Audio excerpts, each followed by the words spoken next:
아멘. 감사합니다.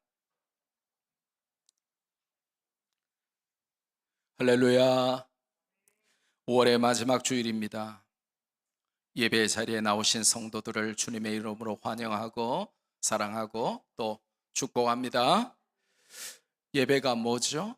예배는 영혼의 양식을 공급받으며 하나님과 만나는 축제이면서 동시에 하나님께서 나를 만나서 내 온 몸과 마음을 고치시는 영혼의 수술 시간입니다.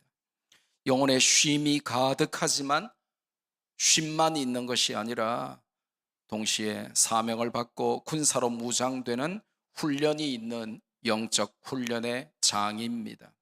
이 예배가 너무나 중요하고 복되기 때문에 우리는 모든 것을 내려놓고 예배 자리에 달려 나온 것이죠. 하나님의 거룩한 초청을 받고 우리 모두는 이 자리에 있는 것입니다. 선포되는 성경의 진리를 사람의 말로 아니 받고 하나님의 음성으로 들어서 영육이 복되고 은혜와 응답이 임하는 시간이 되기를 주 예수 그리스도의 이름으로 축복합니다. 먼저 스토리를 살펴봅시다. 오늘 본문은 57절까지 길게 이어지지만 크게 나누면 5단락으로 나누어집니다. 첫 번째 단락은 1절에서 16절까지인데요. 나사로의 죽음이 하나님의 아들 예수님의 영광과 무슨 상관이 있는가 하는 것이 이 1절부터 16절을 관통하는 핵심 내용이 되겠습니다. 1절에서 4절을 보니까 나사로가 병들었다는 소식을 예수님이 들으십니다. 1절에 성경을 보시면서 설교를 들으시면 스토리를 이렇게 정확히 알 수 있을 것입니다. 필요한 데는 밑줄도 그으시고 메모도 하시고 그러면서 들으시면 좋겠어요. 1절에 보니까 장소가 나오죠. 장소가 어디입니까? 어디에서 벌어진 일이에요? 베다니의 등장인물은 마리아와 마르다 그리고 나사로. 자, 2절에 보니까 마리아와 나사로의 관계가 설명이 됩니다. 그런데 마리아를 설명하면서 뭐라고 설명하죠? 향유를 주께 붓고 머리털로 주의 발을 닦던 자, 그리고 병든 자는 바로 그 마리아의 오라버니더라 라고 설명을 합니다. 그러면 이렇게 되면 여러분은 성경을 주의 깊게 읽는 성도라면 궁금해야 됩니다. 뭐가 궁금해야 되냐? 여러분이 이제 다음 주일날 배우게 되겠습니다마는 마리아가 향유를 예수님께 붓는 사건은 요한복음 12장 다음 주에 나와요. 아직 안 부었어요. 붓지도 않았는데 11장 2절에 이 마리아가 바로 예수님께 향유를 붓고 자기 머리로 예수님의 발을 씻던 여자다. 그리고 그 병든 나사로는 그의 오라비다 라고 설명하는 게 당연히 궁금하고 이상해야만 한다는 거예요. 성경을 안 읽거나 성경을 모르거나 관심이 없으면 뭐 이런들 저런들 그냥 넘어가게 되지만 조금이라도 성경을 읽거나 또 알거나 혹은 관심이 있는 분들은 항상 궁금해야 합니다. 그러면 요한복음 12장에 가서야 다음 주가 되어서야 이 마리아가 향유를 예수님께 붓는데 왜 11장 2절에 미리 마리아는 그런 사람이다 하고 설명을 했을까요? 자, 이건 아주 간단한 문제인데 요한복음이 언제 기록됐냐 하면 AD 80년에서 90년 사이에, 그러니까 주후 80년에서 90년 사이에 기록이 됩니다. 사복음서 중에 제일 마지막에 기록이 돼요. 그런데 요한복음의 실제 배경은 예수님의 공생의 기간 동안에 일어났으니까 AD 30년경이잖아요. 그죠? 그러면 요한복음의 실제 배경보다 한 50년, 60년 후의 기록이라는 거예요.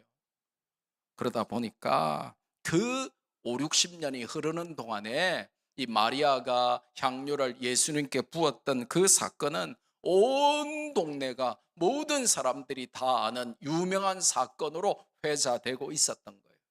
그러니까 이미 그들이 잘 알고 있는 그 사건을 미리 언급하면서 이 마리아라고 오늘 본문에 등장하는 이 사람은 이미 너희들이 잘 아는 대로 예수님께 향유를 부었던 그 사람이다. 나중에 12장에 나오겠지만 바로 그 사람이다 라고 이제 성경이 해설을 달아주는 대목이 되겠습니다. 3절에 누이들이 예수님께 사람을 보내서 나사로가 병들었다 하는 것을 알려주죠. 그런데 4절에 예수님의 놀랍고 위대한 반응이 소개됩니다. 너무 중요하기 때문에 이 말씀 전체에 여러분이 형광펜으로 하이라이트를 해주시고 아주 중요한 표시 박스를 해서 전체 말씀을 항상 언제든지 볼 수 있도록 표시를 해주시고 지금도 같이 한번 읽습니다. 요한복음 11장 4절 시작. 예수께서 들으시고 이르시되 이 병은 죽을 병이 아니라 하나님의 영광을 위함이요 하나님의 아들이 이로 말미암아 영광을 받게 하려 함이라 하시더라. 아멘. 따라합시다. 이 병은 죽을 병이 아니라 하나님의 영광을 위함이요 하나님의 아들이 이로 말미암아 영광을 받게 하려 함이라. 무슨 말입니까? 걱정하지 말라는 것입니다. 호들갑 떨지 말라는 것입니다. 결국 질병도 죽음도 하나님의 영광이라는 목적을 이룰 것이라고 말씀하십니다. 참 놀랍죠. 나중에 우리가 죽는 그 순간에 가장 위로가 되고 마지막 우리가 숨이 끊어지는 그 순간에 딱 붙잡고 죽어야 할 가장 중요한 말씀을 우리에게 알려주십니다. 그렇지 않으면 why me, why this, 내가 왜 이 병이 걸려야 되냐, 왜 하필 나냐, 그러면서 why now, 왜 하필 지금이냐, 그러면서 늘 원망하게 되고 불평하게 되고 죽는 순간에도 눈 뜨고 죽게 돼요. 그런데 우리가 평안하게 소망 가운데 병이 와도 암에 걸려도 우리가 평안 가운데 고백할 수 있는 이유가 무엇입니까? 이 병은 죽을 병이 아니라 하나님의 영광을 위함이요 하나님의 아들이 이로 말미암아 영광을 받게 하려 함이라 하시는 말씀이 있기 때문에 그렇습니다. 5절에서 16절에 계속 이어집니다. 이제 나사로를 살리러 가시려는 예수님이 등장하죠. 자, 그러면 5절 6절에 보니까 이상한 내용이 나오죠. 그렇게 예수님이 마리아와 마르다와 나사로를 사랑하시고 특별한 관계를 갖고 계신 가족이었는데, 예수님의 친구 같은 정말 소중한 사람이었는데 병들었다고 하면 즉시 가셔서 고쳐주시지 왜 이틀을 더 머무셨습니까? 11장에 등장하는 중요한 복선이에요. 뭔가를 암시한단 말이에요. 우리 학생들 복선이라고 하는 말은 뭔가를 암시한단 말이에요. 제자들의 반응이 7절 8절에 나오죠.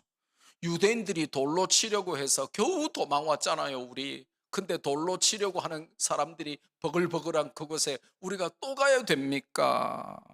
라고 반대 의사를 표명하죠.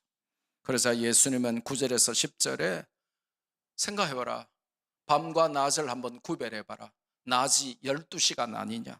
그래서 낮에 다니면 실족하지 않을 것이고 밤에 다니면 어둡기 때문에 실족할 것이다 라고 말씀하십니다. 그리고는 11절에서 16절까지 예수님과 제자들의 다른 차원의 대화가 등장합니다. 11절에 나사로가 잠들었으니 깨우러 가신다는 예수님, 그리고 12절에 말귀를 못 알아듣고 잠들었으면 그럼 낫겠네요 그러는 제자들. 그러니까 성경이 답답하니까 성경 그 자체가 전지적 관점의 해설로 잠깐 등장하죠. 뭐라고 합니까? 이 무지한 제자들의 모습을 설명하면서 예수님은 잔다고 하는 것이 나사로의 죽음을 의미하셨는데 제자들은 나사로가 잠들어서 쉬는 것으로 오해를 했더라 하고 성경이 전지적 관점으로 설명을 해주고 있는 내용입니다. 14절에 예수님께서 답답하셔요. 그러니까 제자들이 너무 영적으로 잠들어 있고 무지하니까 그 말이 아니고 나사로는 죽었다라고 분명히 밝혀주셨다 그랬습니다. 자, 그럼 또 우리는 또 궁금해야 되죠. 분명히 나사로가 병들었다고만 사람을 통하여 통보를 예수님이 받으셨어요. 아직 죽었다는 통보를 받은 적이 없어요. 그런데 예수님은 그가 이미 죽었다 하고 알고 계시는 거죠. 15절에는 이 죽음이 어떤 결과를 가져올지 예측을 가능하게 하는 말씀을 주십니다. 예수님께서 지금 그 현장에 그들과 함께 있지 않음을 제자들의 믿음과 연결하여 말씀하시죠. 그러자 16절에 도마의 엉뚱한 발언이 나옵니다. 우리도 주와 함께 어떻게 하자? 죽으러 가자. 진지한 상황에서 엉뚱한 발언을 하는 도마의 모습을 봅니다. 예, 꼭 우리 중에도 그런 사람 한두 명씩 있대. 꼭 있어요. 막 온 가족이 모여서 지금 심각하게 진지하게 하는데 꼭 이런 사람이 있어요. 밥 먹기 아프시다 뭐 이런 사람도 있고. 예. 도마가 말이죠, 전혀 무슨 말인지도 모르는 말도 안 되는 소리를 하는 것입니다. 그러면서 이제 자기 존재의 의미를 많은 사람들에게 부각시키는 거죠. 난 이런 대단한 사람이야. 주님과 함께 죽을 수 있어. 그러면서 뭐 졸다가 들었는지 뭐 죽었다는 말, 하여튼 죽었다 그러니까 자다가 깜짝 이제 들어가지고 죽는다는 말만 들었는지 우리도 주와 함께 죽으러 가자 그러면서 졸다가 잠깐 깨가지고 하는 말 같이 그런 말을 했다. 그러니까 나중에 성경에 보면 예수님이 부활하셨다 그래도 못 믿는다 그러고 손가락 넣어봐야 믿겠다 그러고 직접 옆구리에 창자국에 다 손에 못자국에 내가 넣어봐야 믿겠다 하는 이런 소리하는 도마가 되고 마는 거예요. 두 번째 단락은 17절에서 27절인데 예수님의 자기 계시가 등장하죠. 17절에 보니까 이미 무덤에 있은 지 며칠이라? 17절 보세요. 이미 무덤에 있은 지 나흘. 요새 그 젊은 사람들이, 학생들은 물론이고 하루 이틀 사흘 나흘을 모른대요. 사흘이 3일인데 사자가 나오니까 4일인 줄 안대요. 하루 이틀 사흘 나흘, 1, 2, 3, 4인데 사흘이 3일인데 4일인 줄 안대요. 이 아이들이 전부 다. 우리 블릭스 학생들은 그런 학생 아무도 없을 거예요. 그런데 죽은 지 며칠이라? 나흘이면 4일이 지났다 이 말입니다. 왜 성경이 그렇게 말하고 있죠? 죽은 지 4일이나 지났다고 왜 그렇게 힘들어가지고 강조하면서 설명하죠? 죽음이 뭐하다? 확실하다. 그리고 다시 부활시키는 것은 거의 불가능에 가깝다. 이제 그걸 자꾸 이제 강조하고 의도적으로 지금 알려주는 거예요. 그래서 나중에 일어날 기적이 진짜 기적이구나, 그걸 알려주는 거죠. 죽은 지 나흘이 됐다 하면 여러분이 어떤 느낌이에요? 죽은 지 나흘 됐으면 어떻게 돼요? 그렇죠? 썩어가지고 이제 막 냄새가 나고 난리가 나겠죠. 그런데 성경은 그 복선을 깔고 있습니다. 18절 19절에는 많은 이들이 위문하러 왔죠. 베다니가 예루살렘에서 오리, 즉 2km 거리였다 그랬습니다. 자, 베다니. 자, 여기 예루살렘이에요. 예루살렘에서 베다니는 오리 거리였다. 심리가 4km입니다.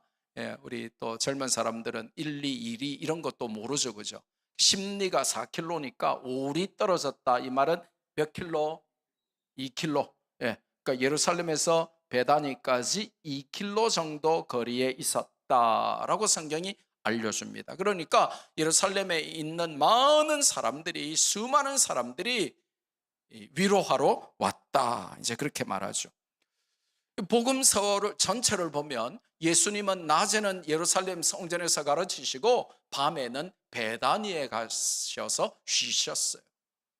그러면 이렇게 이 가정과 친하니까 뭐 틀림없이 여기 가서 이 집에서 쉬었을 가능성이 아주 높다고 학자들은 그렇게 봅니다.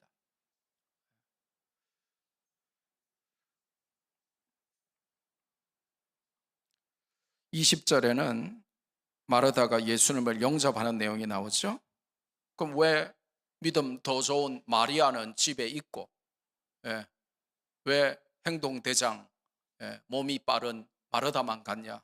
몸이 빨라서 간 게 아니고 역할을 분담한 거죠. 나사로는 죽고 없고 이제 마리아하고 마르다만 있는데 둘이 다 가면 손님은 누가 맞을 겁니까? 그러니까 마르다는 몸이 빠르니까, 동작이 빠르니까, 동생이니까 아마도 빨리 뛰어가서 예수님 맞으러 가고, 마리아는 집에서 대표로서 이제 조문객들을 맞이했을 것이다, 그렇게 봅니다. 21절 22절에 이제 예수님을 만난 마르다의 믿음과 원망이 섞인 슬픔의 표현이 등장하죠. 뭐라고 말하죠? 주께서 여기 계셨더라면 내 오라버니가 죽지 아니하였겠나이다. 그러나 이제라도 주께서 무엇이든지 하나님께 구하시는 것을 하나님이 주실 줄 아나이다. 그러자 23절에서 27절에 예수님께서 부활을 선포하십니다. 놀라운 일들이 이제 펼쳐집니다. 23절에 내 오라비가 다시 살아나리라. 그러자 마르다는 그 말을 못 알아들어요. 24절에 마르다가 오해하죠. 네, 그렇죠. 나중에 부활할 때는 다시 살아날 줄 제가 압니다 라고 말합니다. 그러자 예수님이 25절 26절에 기독교 역사상 가장 중요한 메시지 중에 하나인 복음의 핵심 중에 핵심인 오늘 위대한, 정말 중요한, 오늘의 최고 중요한 구절 본문 말씀을 주시죠. 요한복음 11장 25절 26절. 이거는 크리스찬이라면 반드시 외우고 암송하고 차에도 붙여놓고 부엌에 설거지하는 데도 붙여놓고 화장실에도 붙여놓고 냉장고에도 붙여놓아야 될 중요한 말씀이에요. 같이 읽습니다. 시작. 예수께서 이르시되 나는 부활이요 생명이니 나를 믿는 자는 죽어도 살겠고 무릇 살아서 나를 믿는 자는 영원히 죽지 아니하리니 이것을 내가 믿느냐. 아멘. 나는 부활이요 생명이다. 나를 믿는 자는 죽어도 살겠다. 그리고 무릇 살아서 나를 믿는 자는 영원히 죽지 아니할 것이다 라고 주님이 선포하십니다. 이제 세 번째 단락은 28절에서 37절까지 이 눈물을 흘리시는 예수님을 설명합니다. 자, 이제 27절에서 28절에 마르다는 예, 저도 믿습니다 하고 대답하고 마리아를 부릅니다. 선생님이 너를 보자고 하신다 하면서 이제 마리아를 부릅니다. 그러니까 29절에서 30절에 마리아가 예수님께로 나가죠. 31절에 보니까 유대인들도 마리아를 따라가는데 따라간 이유가 뭐였죠? 31절에 유대인들은 마리아가 어디에 가는 줄 알고 무덤에 곡하러 가는 줄 알고 마리아를 따라갔더라. 그러니까 그 기적을 본 사람들이 마리아 혼자가 아니라 많은 사람들이 나사로가 무덤 문을 열고 나오는 예수님의 그 놀라운 기적을 눈으로 본 자들이 마리아 혼자였다 많았다 하는 것을 보여주는 것이죠. 자, 이제 32절부터 35절에는 마리아의 눈물과 예수님의 눈물이 대조됩니다.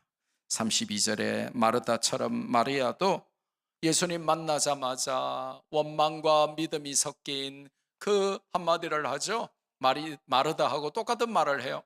예수님이 여기 계셨더라면 내 오라비가 죽지 않았을 것인데요 하면서 얼마나 슬펐겠어요? 그러면서 웁니다. 그러자 33절 34절에 마리아와 사람들이, 따라온 사람들도 얼마나 절친한 관계였겠어요? 그러니까 다 울었겠죠. 그 말을 들으니까 그래 그러면서 얼마나 울었겠습니까? 그 마리아와 사람들이 우는 걸 보시고 예수님이 어떻게 여기셨어요? 비통히 여기시고 예수님도 우십니다. 이 35절 말씀은 영어 성경은 굉장히 간단해요. Jesus wept. 딱 두 단어예요. 예수님이 우셨다. 예수님이 우셨어요. The shortest verse in the whole Bible. 전체 성경 중에 가장 짧은 구절이 바로 이 35절 Jesus wept. 예수님이 우셨다 하는 이 본문입니다. 그런데 이제 한글 성경이나 영어 성경에는 드러나 있지 않지만 헬라어 원문에는 이 우셨다 하는 단어가 특별한 단어가 사용이 됩니다. 특별히 이제 용법도 중요한 용법이 쓰이는데 울기 시작하셨다라고 정확히 번역을 해야 돼요. 그러니까 그 말을 듣고 울기 시작하셔서 좀 오랜 시간 동안 계속해서 우셨다. 이제 그런 이제 번역이 정확한 번역인데, 특별히 왜 이 단어가 이제 중요하냐면 이제 울음을 표현하는 여러 개 헬라어 단어가 있어요. 뭐 대성통곡하다 하는 단어도 있고 뭐 그냥 뭐 꺽꺽거리면서 그냥 넘어가듯이 울다 이런 단어도 있고 조용히 눈물을 흘리더라 뭐 이런 단어도 있는데, 이제 오늘 이 본문에는 조용한 울음을 의미하는 동사를 사용했어요. 그러니까 예수님은 조용히 눈물을 흘리시면서 오랜 시간 동안, 상당한 시간 동안 조용하지만 아주 슬프게 눈물을 흘리셨다. 이제 그렇게 정확히 번역을 할 수 있겠습니다. 그래서 36절에서 37절에 보니까 이에 대한 유대인들의 반응이 소개되죠. 36절에는 어떤 반응이 나옵니까? 예수님이 조용히 오랫동안 눈물을 뚝뚝 흘리시면서 그 죽음을 슬퍼하시는 것을 보고 36절에 유대인들의 반응이 뭐였죠? 봐라, 얼마나 그를 사랑하셨는가 하는 유대인들이 있었는가 하면, 똑같은 현상을 보고도 비꼬는 자들이 있단 말이에요. 37절에는 아니 저렇게 눈물을 흘릴 거면서, 저렇게 눈물 흘리며 슬퍼하면서 사랑하는 자를 왜 죽게 내버려 두셨대? 그러는 사람들도 있었다는 거예요. 맹인의 눈까지 뜨게 할 정도의 능력자면서 왜 친구라고 부르는 나사로를 죽지 않게 할 수는 없었더냐 하면서 비판했다는 겁니다. 어떤 사람은 눈물 흘리는 예수님을 보고 와 정말 나사로를 사랑하셨구나 감동돼, 이런 사람이 있고, 어떤 사람은 저렇게 사랑하고 눈물 흘리면서 왜 안 죽게 만들지, 왜 죽은 다음에 와서 뒷북치냐, 이런 사람도 있었다는 거예요. 정치 지도자가 어떤 말을 하거나 한마디를 하면 어떤 사람들은 박수치고 눈물 흘리면서 막 할렐루야를 외치면서 막 그렇게 따라다니고, 어떤 사람은 막 비난하고, 똑같죠 반응이. 네 번째 단락은 38절에서 44절에 나사로를 이제 살리시는 예수님이 묘사됩니다. 38절에서 39절 상반절에 보니까 예수님이 뭐라고 명령하시죠? 무덤에 가셔서 뭐를 옮겨 놓으라? 돌을 옮겨 놓으라. 왜요? 우리하고 무덤이 달라요. 우리는 흙을 파고 거기에 사람을 묻는데, 거기는 굴에다가 굴을 사서 굴에다가 사람을 장사 지내고 돌로 막아요. 그러니까 장사 문화가 다른 겁니다. 그래서 무덤에 가서 이제 그 굴을 막아놓은 돌을 옮겨 놓아라 이렇게 명령하시죠. 그러니까 마르다가 반응을 합니다. 39절 하반절에 뭐라고 반응하죠? 죽은 지가 나흘이 지나서 4일이나 됐기 때문에 뭐가 나나이다? 어떤 냄새죠? 향기로운 냄새? 예, 시체가 썩는, 그야말로 형언할 수 없는 정말 악한 냄새가 납니다 라고 말을 합니다. 그런데 예수님이 그래 그렇겠지, 막 그 돌 무덤 열지 마라 그러시지 않고 예수님이 아주 특별한 말씀을 하시죠. 40절에 믿으면 하나님의 영광을 보리라 하지 않았느냐. 따라합시다. 너희가 믿으면 하나님의 영광을 보리라.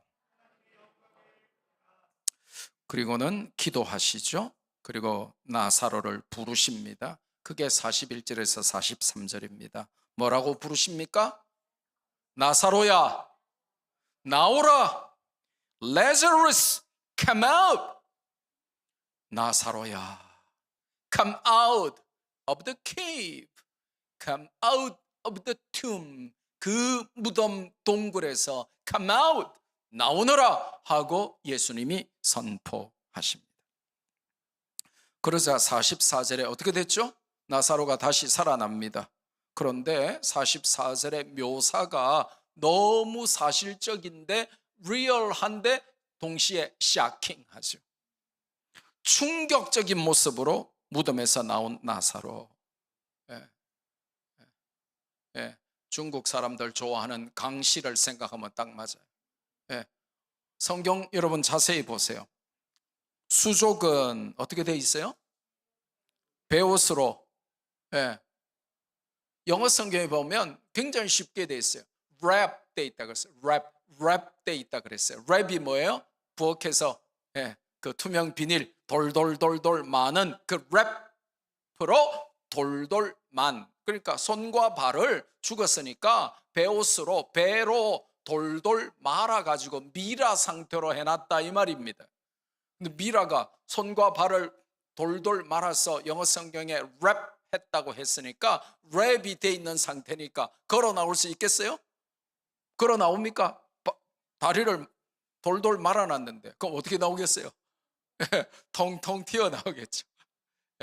그러니까 성경 자세히 안 보면 나사로가 걸어 나왔다 그러면, 그런데 수족을 배로 랩을 씌워가지고 묶어놨더라. 이렇게 이제 성경이 기록합니다. 또 얼굴은 어떻게 돼 있어요? 수건에 쌓인 채로 있었더라. 그러니까 그야말로 이게 뭘 설명하냐면 무덤에 넣을 때 모습 그대로 예수님이 갑자기 나오라니까 갑자기 호출받고 정신없이 벌떡 일어나가지고 통통 튀어서 나왔다는 거예요. 마지막 5번째가 이제 45절에서 57절까지 나오죠. 나사로의 부활에 대한 반응들이 나옵니다. 자, 여러분 계속해서 지금 이 반응들이 자꾸만 나오는 것을 기억해야 돼요.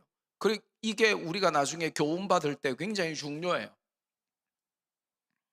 45절 46절에 보니까 목격자들의 반응, 아까 많은 사람들이 무덤에 고가로 가는 줄 알고 따라갔었잖아요. 그러니까 이 부활을 목격한 사람들이 많을 거 아닙니까? 그러니까 그 많은 중에 또 반응이 2개로 나누어졌죠. 45절에 보니까 어떤 사람들이 있습니까? 믿음으로 반응하는 사람들이 있었어요. 와 굉장하네 그러면서 믿거나 아니면 또 나중에 46절에 보니까 바리새인들에게 가서 예수님께 일러주는 자들이 생깁니다. 47절에서 53절에는 대제사장들과 바리새인들의 반응이 나오죠. 예수님을 죽일 모의를 본격적으로 시작합니다. 똑같은 사건에 어떤 사람은 믿고 어떤 사람은 일러주고 어떤 사람은 죽이려고 본격적으로 모의하는 각각 다른 반응들이 계속 등장하죠. 특히 50절에 나타난 대제사장 누구? 50절 대제사장 가야바의 예언 아닌 예언에 주목해야 돼요. 가야바가 뭐라고 말합니까? 49절에 야 니네들 참 무식하구나. 니네들 왜 그렇게 무식하노? 답이 없노? 그 예수 때문에 고민하지 마라. 예. 사람들이 다 그를 믿게 되고 그래서 로마 사람들이 우리를 다 빼앗아가고 이런 걱정하지 마라. 그냥 한 명만 죽으면 된다. 예수를 죽여버리자. 그러면서 50절에 한 사람이 백성을 위하여 죽어서 온 민족이 망하지 않게 되는 것이 너희에게 유익한 줄 생각하지 않고 니네들 그렇게 염려하는구나, 이렇게 말을 했단 말이에요. 그런데 51절에 또 전지적 관점의 해설이 등장합니다. 이 말은 자기가 하고 싶어서 자기 스스로 한 말이 아니라, 그 말은 무슨 말이에요? 하나님이 하게 하신 말씀을 자기도 모르게 했다는 거예요. 자기 스스로 생각하고 한 말이 아니라 자기도 모르게 나온 말이라는 거예요. 무슨 말입니까? 그 해에 가야바가 대제사장이니까 예수님이 그 민족을 위하시고 그 민족만 위할 뿐 아니라 흩어진 하나님의 자녀를 모아서 하나가 되게 하기 위하여 죽으실 것, 온 인류의 죄를 대신하여 죽으시고 구원을 이루실 것을 미리 예언했다. 그렇게 이제 성경이 알려주는 것이죠. 대제사장으로서 예수님의 죽음과 사역을 예언하는 게 돼버린 거예요. 마지막으로는 54절에서 57절에 유월절 순례자들의 반응이 나오죠. 순례자들은 예수님이 오실까 그러면서 예수님을 발견하면 신고해서 잡기 위해서 예수님을 찾았습니다. 왜냐? 성경이 설명하죠. 그를 신고하라 하는 명령이 내려진 상태였다. 이렇게 하면서 요한복음 11장이 끝납니다. 자, 그러면 오늘 요한복음 11장을 통해서 우리가 좀 더 깊이 생각해보고 적용하고 실천할, 묵상할 중요한 몇 가지 교훈을 우리가 살펴보기를 원합니다. 많이 있지만 하려면 시간이 많이 걸리니까 조금만, 몇 가지만, 한 4가지만 살펴봅니다.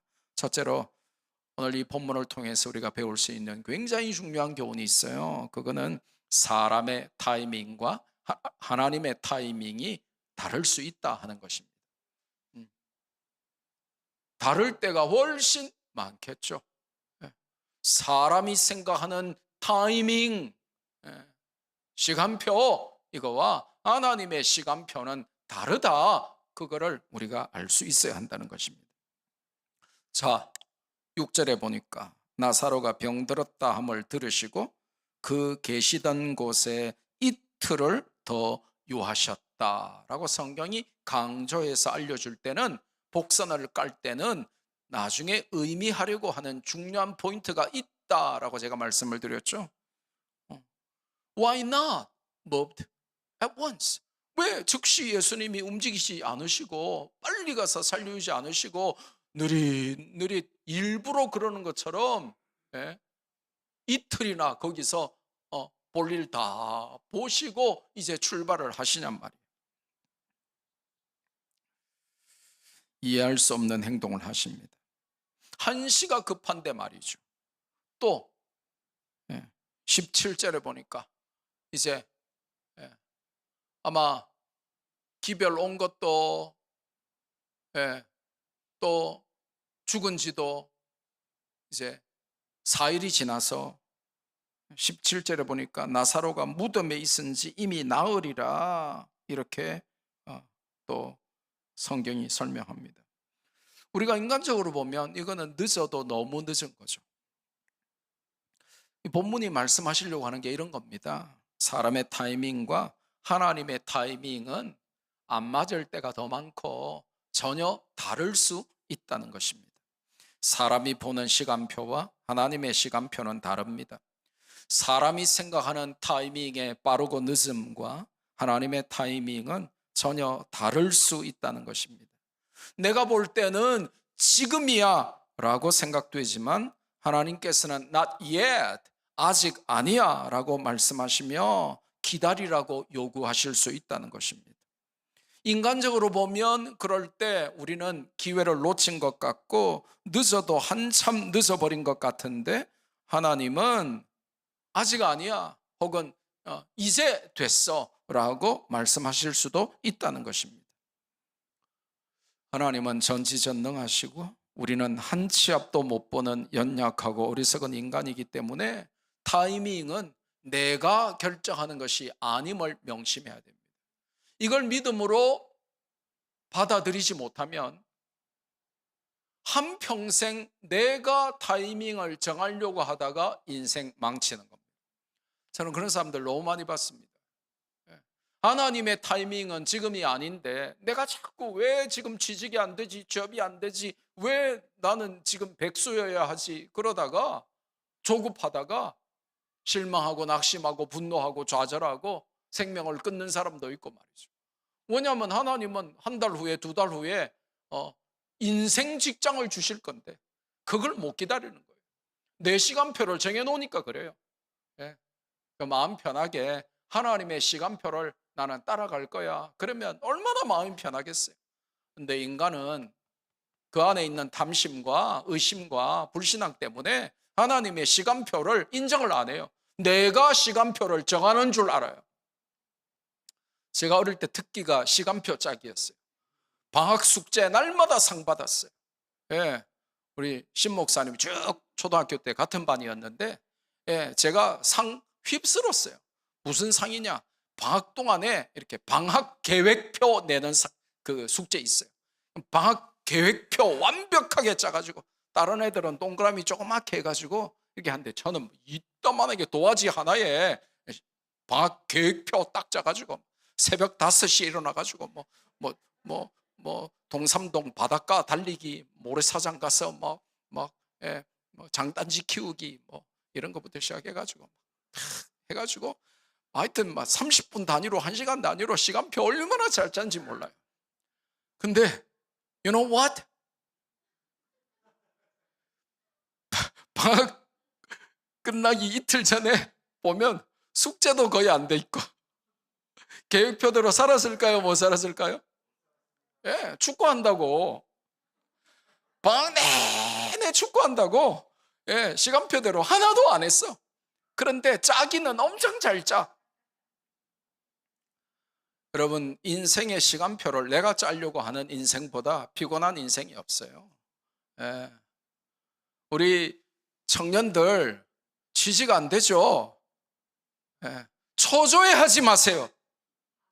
원망하지 마세요. 애인이 안 생기죠? 내 짝은 어딨냐 이러면서 나타나기만 해봐라. 가만은 있지 않을 거야. 이런 막 마음이 생기죠. 예. 하나님의 시간표가 아닌 겁니다.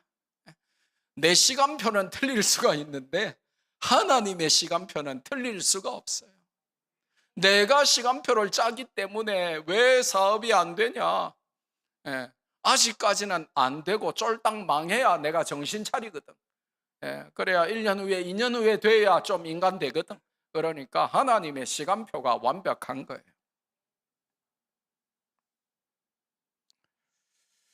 타이밍은 내가 결정하는 게 아님을 명심하십시오. 타이밍은 하나님이 결정하십니다. 한번 따라합시다. 타이밍은 내가 아니라 하나님이 결정하신다. 그 말을 또 오해하면 안 돼요. 그 말은 우리의 나태함이나 게으름이나 준비 부족을 정당화시키는 말이 아닙니다. 우리는 당장 오늘이라도 내일이라도 그 일이 벌어질 것 같이 최선을 다하여 열심히 땀 흘리며 쌍코피 흘려가며 공부하고 노력하고 수고하고 준비하고, 그럼에도 불구하고 내가 조급하게 내가 정하는 것이 아니라 하나님의 시간표에, 그분의 시간에, 하나님의 타이밍에 모든 것이 이루어질 것이라고 우리는 믿어야 하는 것입니다. 따라합시다. 하나님의 타이밍은 언제나 선하고 옳다. God will work out for us in His right time. 하나님의 그분의 완벽한 in His right time, 그분의 바로 그때에 God will work out for us. 우리를 위하여 하나님이 일하실 거예요. 그래서 우리가 늘 찬송하잖아요. In His time, in His time, He makes all things beautiful. In His time, 그분의 시간에 He makes everything beautiful. 이 더럽고 누추하고 잔인하고 이 깨어진 모든 것을 그분이 아름답게 만드실 것이다. 언제? In His time. 그분의 시간에. 그래서 타이밍은 내가 정하면 망하게 되어 있어요. 내가 정한 타이밍은 하나님의 타이밍과 안 맞을 가능성이 99.9%예요. 그래서 빠르든 늦든 하나님의 타이밍에 나를 맞춘다. 이게 믿음의 자세라는 것입니다. 그렇게 살 수 있기를 주님의 이름으로 축복합니다.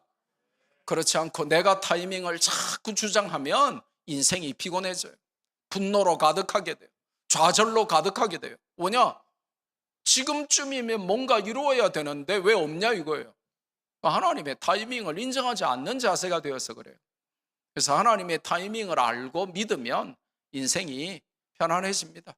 하나님이 나를 사랑하시는데 가장 좋은 때에 가장 좋은 걸 주시겠지, 그런 믿음이 있어야 될 줄로 믿습니다. 두 번째로 본문을 관통하는 중요한 교훈이 뭡니까? 오늘의 핵심이죠.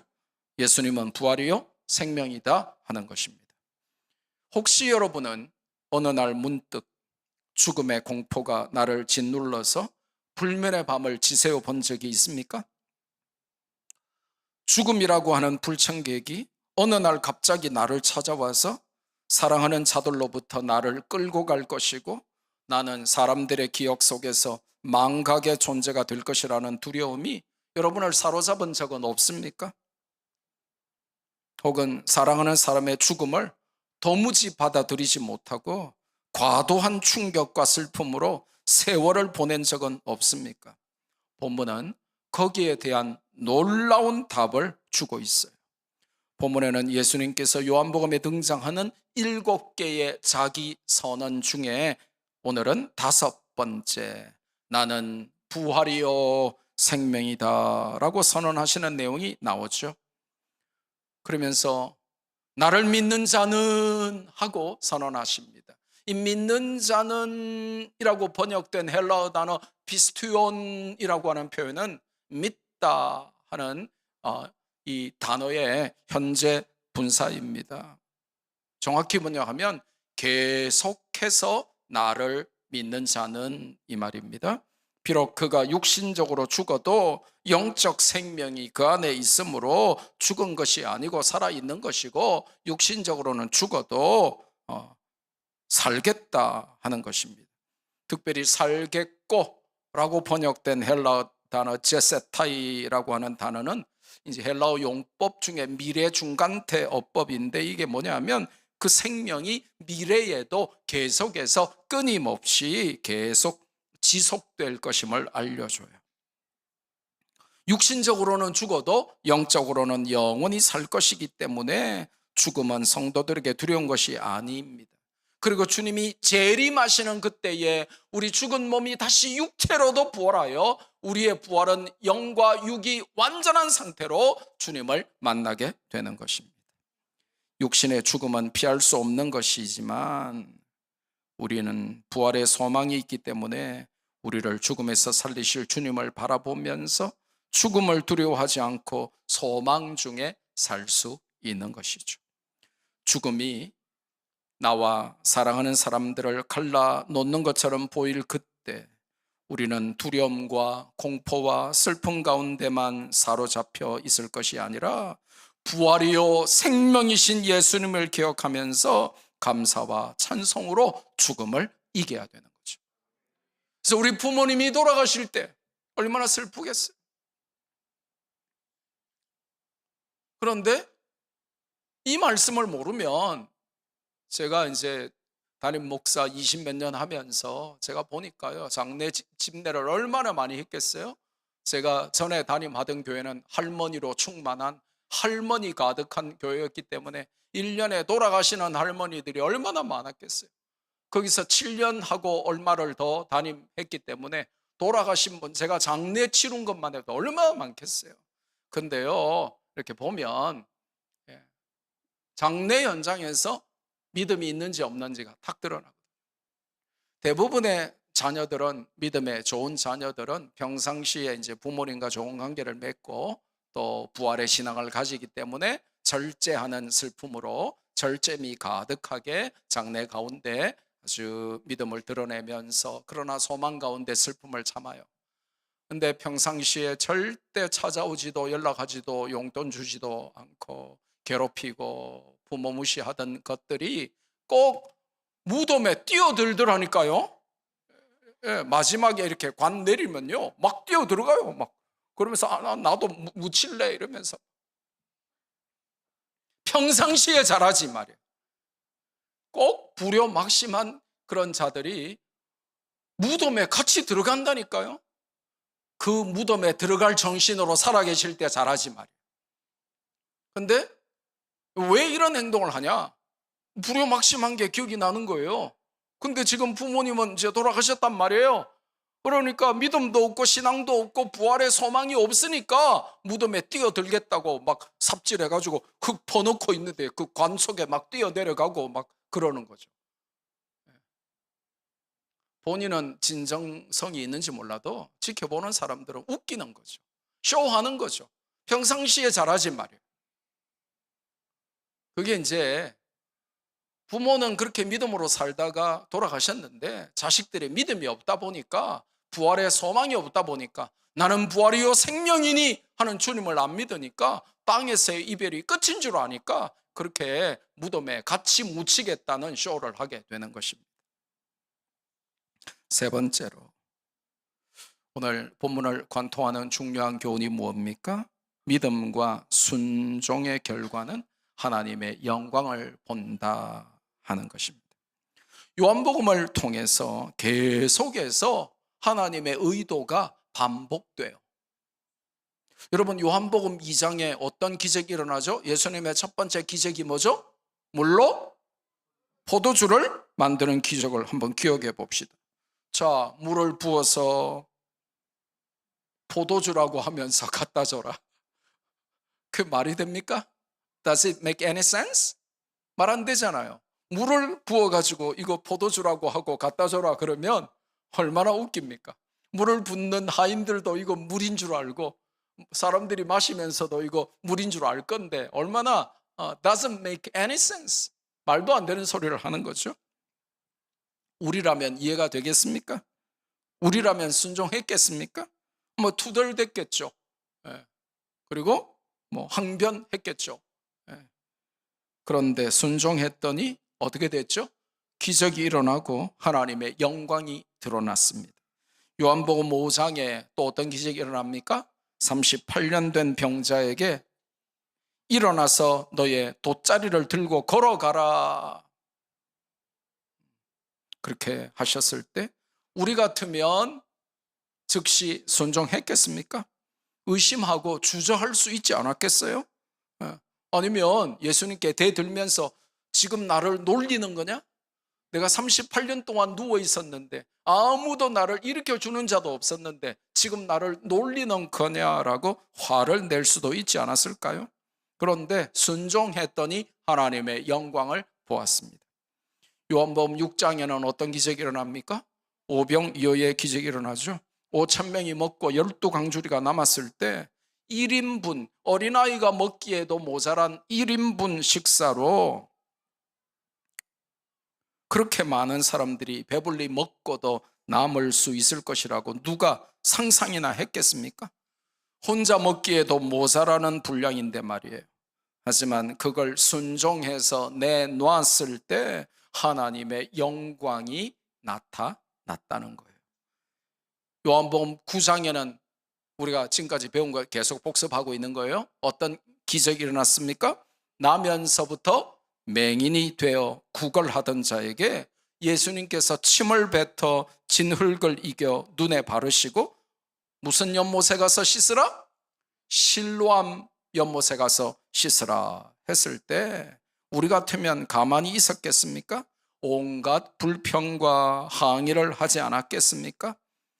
더럽게 어디 침을 바르냐, 왜 하필 금가루가 아니고 진흙이냐, 아니면 올인원 로션도 아니고 말이지, 무슨 하필 진흙이냐, 아니면 왜 그냥 가까운 시내가에 아니면 세숫대에 물 떠놓고 하면 안 되냐, 왜 실로암 연못까지 또 먼 길을 가야 되냐라고 불평할 수 있지 않았을까요? 온갖 변명과 핑계와 항의와 의심으로 불순종할 가능성이 우리였다면 굉장히 높았을 겁니다. 그런데 그가 순종했더니 하나님의 영광을 보았습니다. 본문에도 죽어서 무덤에 넣은 지가 4일이나 되어서 썩어 냄새나는 시체가 다시 살아난다는 것이 말이 되겠습니까? 무덤을 열어라 라고 하셨을 때 그들이 반대나 불평할 게 얼마나 많았겠습니까? 하지만 순종했더니 하나님의 영광을 보았습니다. 믿음으로 순종하면 요한복음이 계속해서 우리에게 알려주려고 거듭 반복하며 강조하려는 게 뭐냐면 믿음으로 순종하면 하나님의 영광을 본다는 거예요.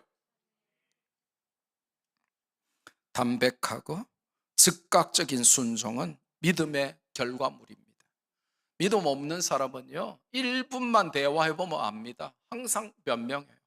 항상 핑계대요. 항상 불평불만이 가득해요. 담백하고 즉각적으로 말씀에 순종하지 않습니다. 네, 도망가려고 변명해 보려고 핑계대 보려고 최선을 다하다가 하나님이 모든 핑계거리 변명거리를 다 자르고 막으신 후에야 할 수 없이 무릎 꿇고 순종하죠. 엄청난 영광을 볼 수 있는 기회를 자기 발로 그 축복의 상을 발로 차버리는 거죠. 여러분 인생을 살아갈 때 늘 원망하고 불평하고 핑계대고 그런 사람들 조심하세요. 감사하고 믿어주고 격려해주고 순종해주고 쏘가주고. 여러분 저는 자라면서 늘 감사한 게 이 어머니가 말이죠, 아버지가 자식들 머리 꼭대기 위에 있는데 제가 어릴 때를 기억해 보면 늦둥이 손자 같은 막내라서 그런지 늘 쏘가주셨던 것 같아요. 막 거짓말하기도 하고, 학교 앞에 그 불량식품이 사 먹고 싶어가지고 전과 사야 된다 그래가지고 300원 받아가지고 전과 안 사고, 전과라고 모르죠. 그런 게 있습니다. 책 참고서 전과 사야 된다 그래가지고 300원 전과비 받아가지고 일주일 동안 학교 앞에 군것질 하다가 들켜가지고 혼나고.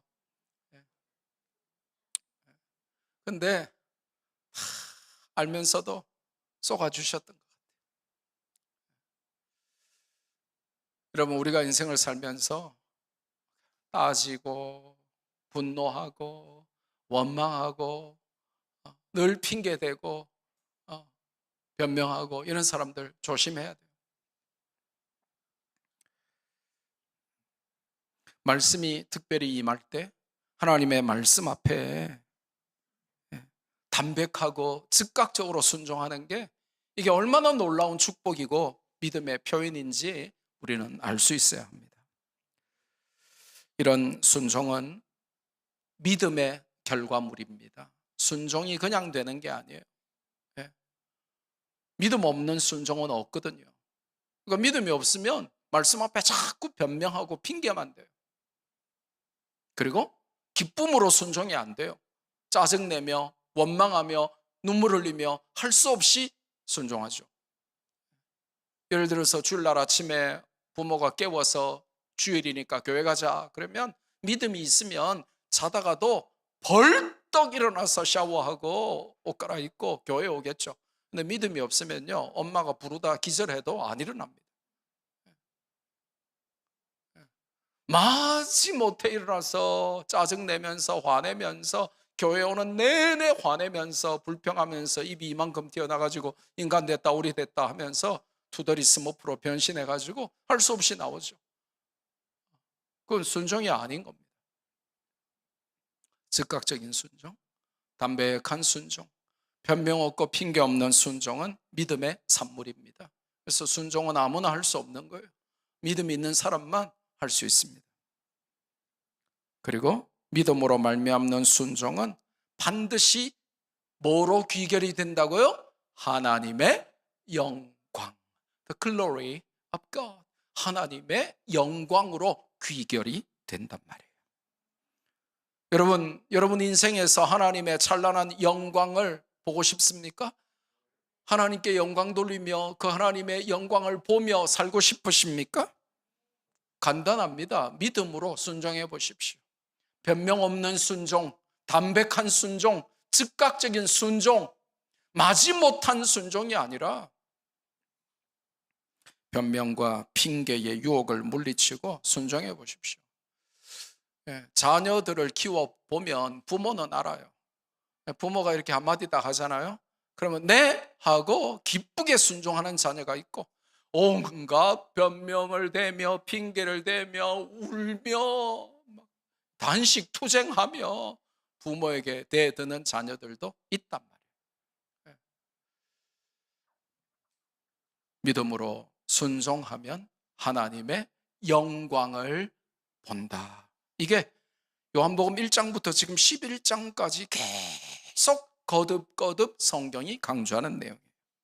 마지막으로 오늘 본문을 통해서 저와 여러분이 배워야 하고 적용해야 되는 중요한 교훈이 있습니다. 그거는 세상 사람들이 아닌 우리 말씀교회 성도, 즉 제자, 무리가 아니라, 무리 중에 한 사람이 아니라 제자인 저와 여러분에게는 어떤 반응력이 필요한가 하는 겁니다. 아까 계속해서 대조되는 반응들이 나왔잖아요. 그러면 우리는 그 반응 중에 어디에 속해 있냐 하는 거예요. 무리로서의 반응, 아니면 제자로서의 반응, 믿음의 반응, 불신앙의 반응. 도대체 말씀교회 성도고 하나님의 자녀고 그리스도의 제자인 우리에게는 어떤 반응력이 필요한가, 그걸 성경이 말씀하시죠. 본문은 계속해서 대조적인 반응들이 나옵니다. 나사로를 살리신 예수님을 믿는 자도 있었으나 오히려 예수님을 불법 의료 행위로 고발하는 자도 있었다는 거예요. 금요일 날 제가 부산 경찰청에 가서 3시간 15분을 조사받고 왔습니다. 초중등 교육법을 위반하여 불법 교육을 했다라고 좌파 시민단체에서 저를 고발을 했습니다. 근데 경찰관이 감동하더라고요. 제가 경찰관을 3시간 15분 동안 참교육을 시켰죠. 다음 세대를 살리고 지성, 영성, 인성을 겸비한 글로벌 리더로 키워서 세계적인 대학에 보낸다. 그러니까 경찰관도 감동해가지고 와, 굉장하네요. 그러고는 그날 바로 체포되지 않고 3시간 15분 만에 경찰청을 문을 열고 나왔습니다. 반응이 다 달라요. 어떤 사람은 기독학교를 세워서 이렇게 자녀들을 교육시켜 주셔서 감사합니다 하는 사람들도 있고, 기독교를 싫어하고 또 기독교 교육을 싫어하는 좌파들이 볼 때는 교회가 적이고 예수님이 적이고 하니까 불법이다 그러면서 고발해서 이제 저를 낙심시키고 괴롭히려고 하는 거죠. 근데 참 감사한 거는 거기 갔다 오니까 낙심이 안 되고 오기가 생기더라고요. 깡이 생기더라고요. 처음 갈 때는 후들후들 떨리면서 갔는데 갔다 오니까 뭐 힘이 나더라고요. 그래서 이제 앞으로 이제 2번, 3번 이제 고발 당해도 이제는 안 떨고 갈 수 있을 것 같아요.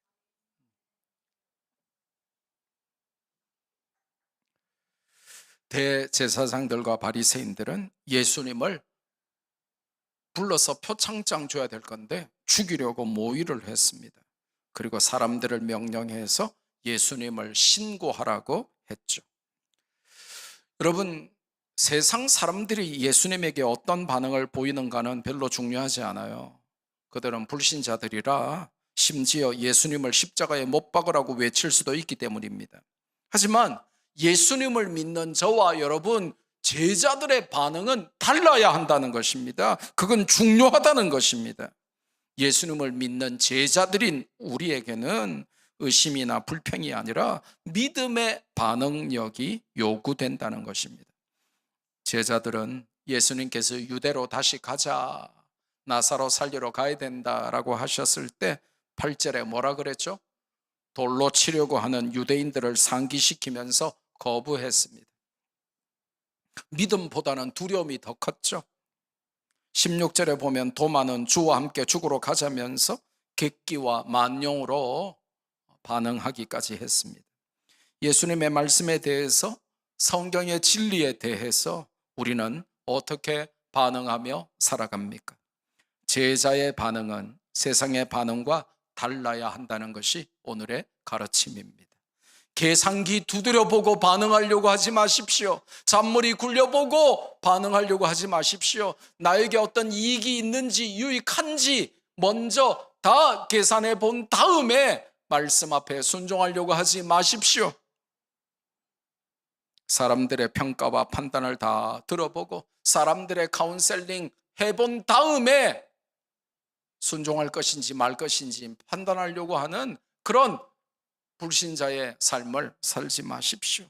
믿음으로 반응하고 순종으로 반응하고 즉시 말씀에 반응하십시오.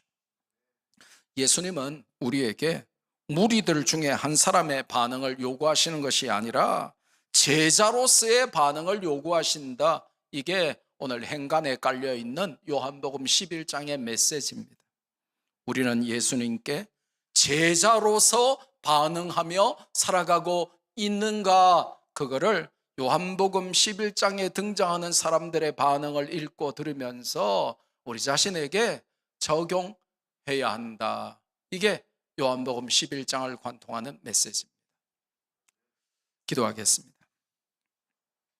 받은 말씀 붙들고 우리 한번 기도할까요? 내가 타이밍을 세워놓고 내 타이밍에 하나님을 몰아가고 있지는 않은지, 하나님의 타이밍을 믿고 내가 그분을 신뢰하며 살게 해달라고, 또 부활이요 생명이신 예수님을 믿고 심지어 질병과 죽음 앞에서도 믿음으로 소망 가운데 살게 해달라고, 그리고 믿음과 순종의 결과로 하나님의 영광을 보는 삶을 살게 해달라고, 그리고 믿음의 반응력으로 남은 인생 살게 해달라고 받은 말씀 붙들고 기도합시다.